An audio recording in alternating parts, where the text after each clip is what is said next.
everyone, it's Robin, Artist on Crafts, and welcome to my studio. This is my Whip It Wednesday video where I show you the crafty goodness that I've been working on this week. So I hope you guys enjoyed the quick and easy dish drying mat. This is part 2 from the first one we did. This time I showed you how to just use one fabric and make it really fast.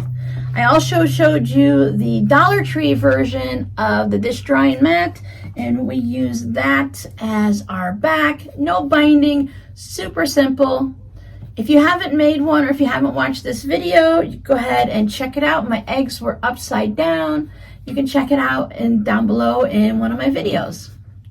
You can also just search on YouTube whenever you're looking for something in general, whether it's for my channel or someone else's. If you type in Artist Island Crafts, then you can type in zippers, tote bags, scraps, or dish drying mat, and it'll pull up my videos. And it does also pull up other videos below it, so you can watch mine first and then go check out other ones. So if you're looking for a video specifically from me, or if you're just looking for a technique and you know that chances are I've probably made it, you can go ahead and search there. You can also go to my actual YouTube channel, look for the little magnifying circle glass thing there, press that, and then search for whatever you want. You don't have to search by video name, you can just search by technique, or just pop in random words and see what pops up. Sometimes on YouTube I like to just pop in random words. So I really do like the Dollar Tree dish drying mats. I like how thin they are compared to the ones I have been using. I'm pretty sure I must have bought them at Walmart. I could have bought them at Dollar Tree, who knows? I don't remember. But I bought a case of these, as I mentioned in the video, so I think I'll start making some for the shop just randomly here and there.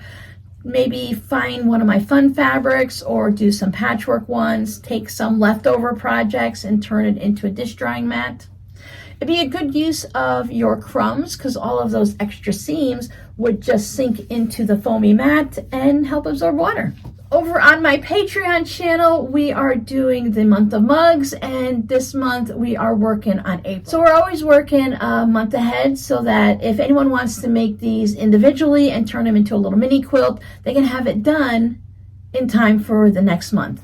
So these are some fun scrappy carrots. I love those. And then if you can't tell, this is a little bunny rabbit. I haven't embroidered on the eyes or whiskers or anything. I'll wait until after the quilt is quilted and go ahead and do that. This is going to be a quilt for myself, maybe more like a wall hanging, but we'll see. So I don't have to worry about putting on any added things until then. I might just leave it as is. I know it's a bunny rabbit, so maybe I don't want to put any of the embroidery on. We'll see. But I love the scrappy carrots. I switched up the block a little bit to just change things to my liking.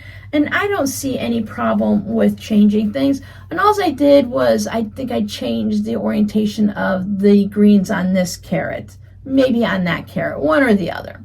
But I prefer this look, and I like to have both of them looking the same, and they were different in the pattern. So you can take a little bit of creative license and change things up. Sticking with the Easter theme, as I'm looking around, I noticed all of my projects today are Easter themed because Easter's coming. It's April 9th, I believe. Easter always seems to sneak up on me. It's always somewhere between the end of March and the beginning of April. It's like Valentine's Day and Christmas. It's always on the same day, but yet it always sneaks up on me. So with my patrons, I went ahead and I made this fun little mini quilt. I love the little bunnies. I used the 30s reproduction fabrics. I thought it was just perfect for this project. And they have little colorful cottontails.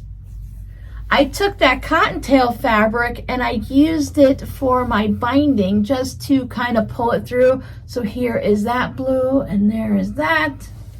I thought that was really fun. And on the back are these cute little bunnies, and you can see my diagonal straight line quilting. If anyone's interested, this will be in my Etsy shop, so you can go ahead and find it there. This was a project that had the squares that I had to cut out that were 3/4 of an inch square. That is the tiniest little bit of a square that I've ever used before. That wasn't even in crumb quilts or anything like that. And applique, I've never used anything so tiny. Totally worth it. I love the bunnies. I love that they're all facing the same direction on a crisp white background. And this is just the cutest little quilt. I'm not always drawn to all of the 30s fabrics, but some of them I just really like. And since I had the Easter scraps out, I had to make some fabric postcards. Now the fabrics I use here, these bunnies were what you consider like a row fabric, where each row was all of the same or something similar with a theme. So this was a whole bunch of bunnies all lined up. Here you can see their little butts and then the bunny. And then down here was another row by row yardage. So you have a little bit of bunnies and a little bit of flowers. Little bunny ears peeking up, and these are the leftovers from, I don't remember where I grabbed these from, but they were either in a little Ziploc baggie in my little miscellaneous stash or something. So here's some more of the flowers, and I thought it just lined up really nice because they remind me of the Easter colors. So this one's more of a hodgepodge of different Easter fabrics. You can see the flowers over there. These are the eggs from the back of another project. And then here's just one glittery bunny. There's little gold flecks on the grass and everything. And then just this. I know where these fabrics came from. You'll see this project in the future. I can see it over there. It's another project I worked on with my patrons, so you can see all of the fun colors there. So we worked on a pastel for Easter because that's what Easter's all about. Another row by row yardage. I like to use this one a lot at Easter time. I like the little baskets and then the little eggs and flowers. There are other sections that I could have used where there was a different fabric. So this one down here says jelly beans and bunnies. It was just a narrow strip that I appliqued on. You can see the bunnies and the flower. Here's more of the pastel fabrics left over and a little bit of bunny ears, and this is the yellow with the eggs. And March is St. Patrick's Day, so I made a couple of green cards. I've already sent some out to my patrons. There are, depending on their tiers and where they are, they get different rewards, and one of them is they get a fabric postcard every month. I try to theme it based on the holiday, so I sent out some green ones, and these have the little Ninja Turtle scraps on there. Type of like Minecrafty fabric there, and the rest was just fun little green bits that I put on, and I do a lot of straight line stitching. These are more of the ones where I use the fusible fleece, and I really love using the fusible fleece scraps. And one last Easter one, I just have a small amount of the jelly bean fabric left over, and I have bits of this. This is more of the, this one's not a row by row, it's kind of like a square chunk by chunk yardage for Easter. And then more leftover fabrics from a Easter project with the patrons. And then for all of them, I just used the purple thread, except for the green one. I used green on him, and everybody else just got purple, because purple works perfectly Easter. Purple works perfectly for Easter. Perfect purple Easter colors. So are you guys doing Easter projects now? We don't really do much for Easter. We used to. I did a whole thing with my patrons about how we used to color eggs and stuff like that growing up, and we had a little contest that we did. I haven't done much lately because as the kids got older, it was always geared towards decorating the eggs and doing stuff like that and Easter egg hunts. And you're really not doing that with a 15-year-old or a 22-year-old or a 34-year-old. Nobody is really interested in the big family dinner or anything like that anymore. Easter is just one of those holidays that worked out when the kids were young, but now it's just kind of like slowly disappeared over the years.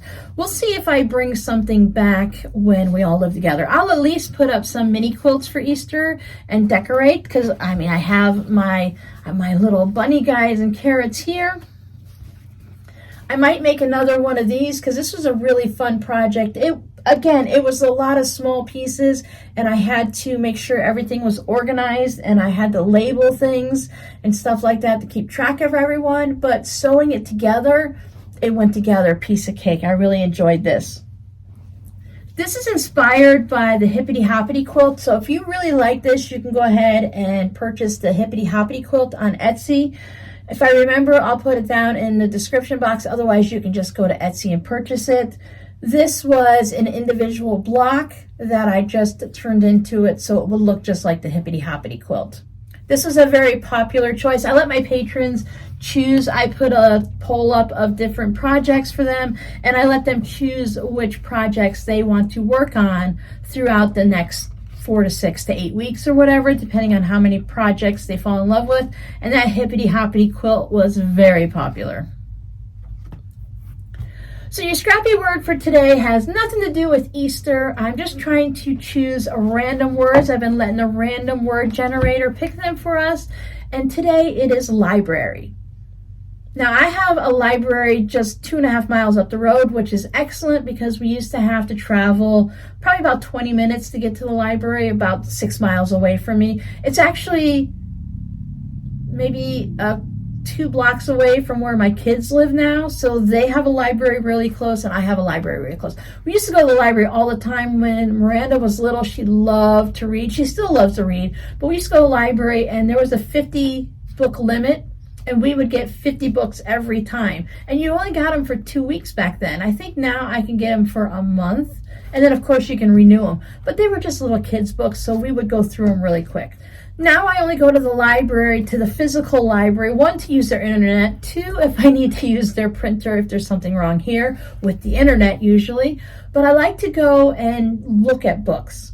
I like to see, maybe there's a craft book. Like, do I want to purchase this craft book? I know there's one pattern and I love it, but I have a certain minimum based on the price. Like if a book is $3, I don't mind if I only have one pattern I look at, if you get like a PDF. But if a book is like $25 or more, or $15 or whatever, I like to have 5 patterns that I'm willing to make. I don't want to spend $20 on one pattern when I can just go on Etsy and find something similar for that price. I also go and check out cookbooks, because you never know with cookbooks. You'll see something, you'll hear all about this great cookbook. They're talking about it on YouTube. You've got things popping up on Instagram. People love it. Maybe it's a specialty, Mediterranean diet, diabetic, vegan, vegetarian, meat lovers, keto, whatever you're looking at, and you think, okay, someone made 2 recipes out of it and I love it. But is it worth that $18 price or the $25 price? Cookbooks can be quite expensive when you're buying an actual book, especially if it's a hardcover or if it's got those nice, those rings so that it opens up flat. I love cookbooks like that. So I go to the library, and if they have it, I flip through it to look at the rest of the recipes, because you can't see them all online. Some, like craft magazines, will have all the pictures on the back of the patterns that are in the book, so you can look and say, oh, okay, I like those, let me grab it. Well, they don't have pictures of all the recipes, so I go to the library, check it all out and see what it is, and then I can decide whether or not I just want to borrow, I almost said rent, if I want to borrow the book to make the recipes and see if I like them, or if I'm just going to go ahead and buy it. The library is also great for videos. You can go and rent like the TV series. You can pick up a few of those. I think mine are only for 2 weeks. They used to be for a week, and now you can get them for 2 weeks, and you can't renew movies at my library. So you can get CDs, you can get books on tape, you can get movies and regular books. You can see all the different magazines. So maybe if you want to know, should I get a subscription for Crochet Today or Quilting Whatever? Quick Quilts, I know that one. Is it Quick Quilts? Quick and Easy Quilts, McCall Quilting, all of those. You can usually go to the library and see, People Magazine, Sports Illustrated. Check them out, see if it's something you're going to like, and then you can always go ahead and subscribe to the magazine. I use my library right here from my house more often than anything else. I use the audiobooks. I love to listen to books while I'm cleaning, I'm cooking, I'm sewing, I'm just doing whatever around the house. I like to have audiobooks going. So do you use your library? Let me know down below in the comments. So thank you guys for hanging out with me. Thank you for watching my WIP It Wednesdays. Thank you for watching my tutorials. And there are people out there that will never hear me say this, but thank you guys so much for watching my old videos. I love when you guys pop through and leave comments on them or watch them.